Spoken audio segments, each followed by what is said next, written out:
Hindi tayo makikipagtulungan sa ICC. I will not lift a finger para makipagtulungan sa ICC. Napakagandang balita po yan. Kaya lang, ang tanong ng marami, totoo kaya ito? Kasi nga po, napakadami ng sinabi ni PBBM na mukhang hindi naman sinusunod ng Kamara at ng Executive Branch of Government. Una-una, sabi niya, hindi natin kinakailangan ng charter change, pero isinulong pa rin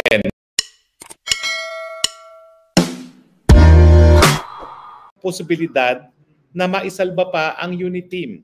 Isang malapit po sa presidente, matalik na matalik kong kaibigan. At sabi namin, bago tayo tuluyang magwatak-watak, tingnan naman natin kung masasalba pa natin yung unit team. Dahil napakaganda naman nung samahan natin ng eleksyon. At nung unang taon naman ay napakaganda ng takbo ng Pilipinas dahil nagkakaisa. Pero tsaka na po natin pag-usapan yan. Siguro sa linggo pag-usapan natin kung po pwede pa talaga masalba ang unit team. At mukha naman pong po pwede, hindi ko lang alam kung talagang papayag ang parehong PBBM at si Inday Sara Duterte. No? Pero ngayong araw po, pag-usapan po natin, nagsalita na naman ang ating PBBM. Naalala nyo, nung linggong ito ay nagsalita po si Secretary Boying Remulla. Makikipagtulungan na raw ang Pilipinas sa ICC at ang tinanong kung bakit nagbago ang ihip ng hangin, ang sabi ni Secretary Remulla, kasi nga po nagkaroon ng resolution ang Kamara de Representante. Parehong-pareho pong nangyari sa SMNI na bagamat walang bisa yung resolution ng Kamara kasi wala namang resolution din ng Senado, dahil pinasara nila ang SMNI, sumunod ang NTC. So di ba tama ako? Ganyan ang formula nila. Miski alam nila na walang resolution galing sa Senado, basta nariyan ang resolution ng Kamara, hindi po pwedeng ma-ignore ng Executive Branch of Government dahil nga yan ay sense of the House. Pero kinounterband na naman ng ating presidente ang pagnanais ni Mr. Specker at ng kanyang mga kasama sa mababang kapulungan. No, for the 100th time, hindi tayo makikipagtulungan sa ICC. I will not lift a finger para makipagtulungan sa ICC. Napakagandang balita po yan. Kaya lang, ang tanong ng marami, totoo kaya ito? Kasi nga po, napakadami ng sinabi ni PBBM na mukhang hindi naman sinusunod ng Kamara at ng Executive Branch of Government.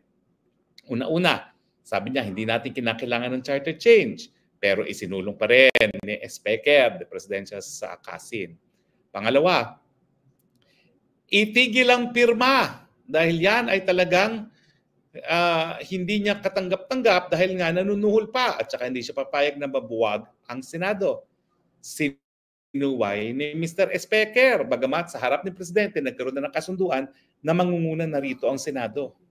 Pero alam niyo ba meron na naman akong itim na uwak na nagsabi, nako, sang katotohanan daw, isang-ayon talaga ang Presidente dyan sa pirma na yan.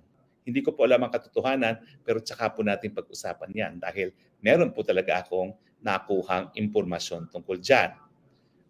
Ngayon naman, bagamat sinabi na ni Presidente hindi siya makipagtulungan, bakit kasi nagsalita ang Secretary of Justice na makipagtulungan siya?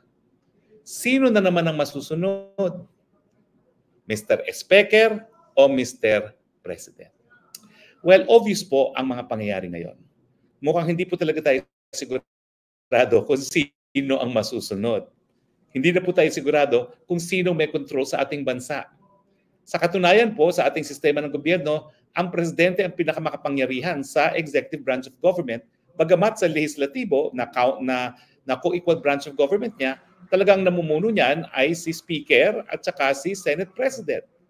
Pero sa totoo lang po, sa lahat ng mga ahensya at sangay ng gobyerno, ang presidente ang pinakamakapangyarihan dahil kung merong isang kapangyarihan na hindi ibinigay ng saligang batas sa kahit kaninong sangay ng gobyerno, ito po ay kapangyarihan ng presidente. Yung tinatawag na residual powers of the president. Pero ang problema po, bagamat ang presidente nga ang pinakamakapangyarihan dahil meron siyang residual powers, bagamat ang teorya ay co-equal branches of government, pagdating sa pagpapatupad ng batas, pagdating doon sa pagtutulungan para nga magkaroon ng jurisdiksyon ang isang dayuhang hukuman, ehekutibo talaga ang gagalaw dyan. Pero bakit nga? Ang ibang mga ehekutibo, bagamat walang bisa ang resolusyon ng Kamara, mukhang sumusunod sa Kamara.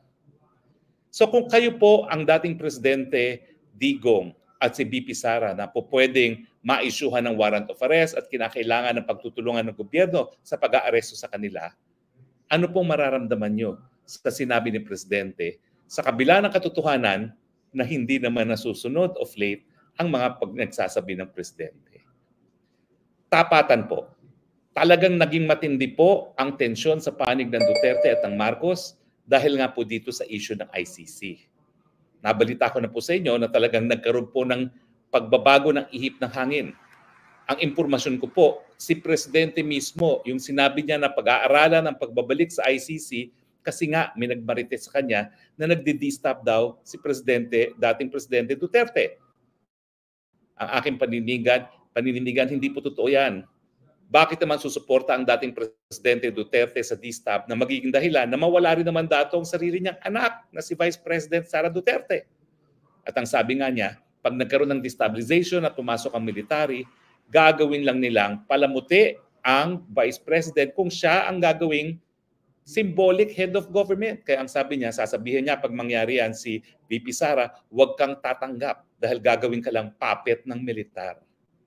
Pero alam niyo pong nakakabahala, kapag patuloy ang ginagawa ni Speaker na pagsuway sa Presidente, mas naniniwala ang taong bayan na hindi kontrolado ng Presidente ang gobyerno. Hindi ko alam kung bakit. Siguro nga may sikreto na alam ni Speaker,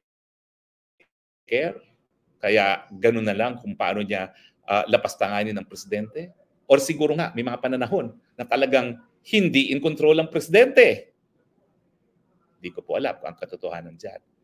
Pero ang delikado po dyan, nung minsan na sa tingin ng militar, nawalan ng kontrol ang Presidente sa pangyayari sa ating bayan, sila na pong nagdesisyon na sila na ang mamumuno. Kailan po ito? Noong 1986.